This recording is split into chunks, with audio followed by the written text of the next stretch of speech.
Salut tout le monde, c'est Marc-Aurélien.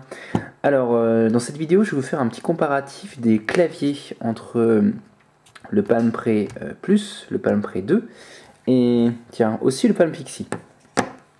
Alors, le problème que moi j'ai pu avoir avec le Palm Pre Plus, hein, après donc je l'ai depuis avril, donc ça fait quelques mois d'utilisation maintenant, c'est que le clavier en fait a tendance à frotter légèrement, voilà, quand on l'ouvre. Ce qui fait qu'il est assez difficile à ouvrir juste avec un doigt.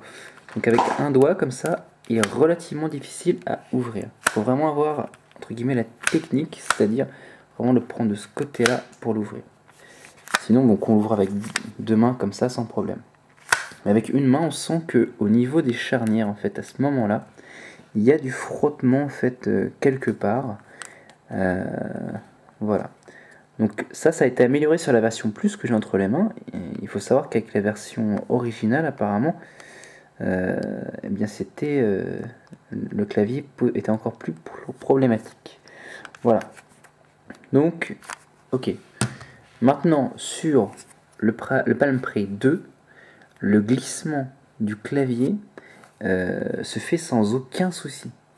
C'est-à-dire que là, vous voyez, sans aucun problème, je peux, en un seul doigt, avec seulement le pouce, ouvrir le téléphone.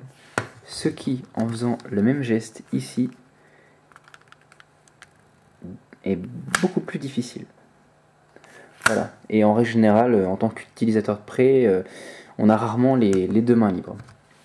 Maintenant, en ce qui concerne la qualité même du clavier, pour moi, les touches sont identiques d'un point de vue qualité.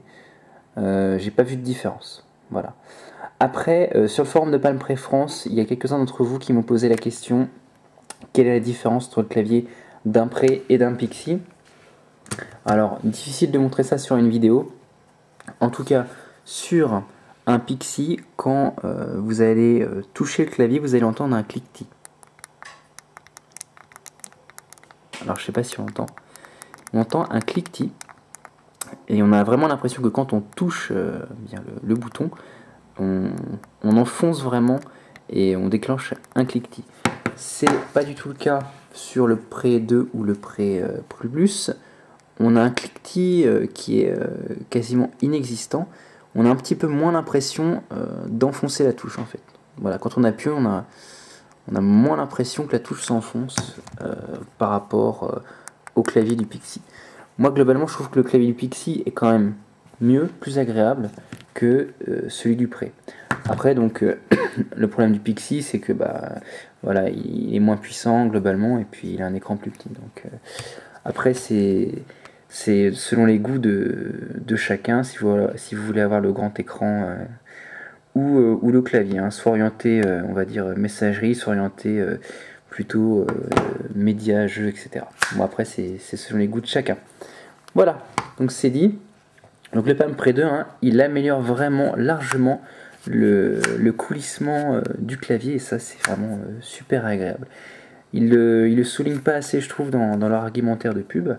Alors voilà, je le souligne parce que bien ça vaut le détour. Voilà, allez, salut, à bientôt.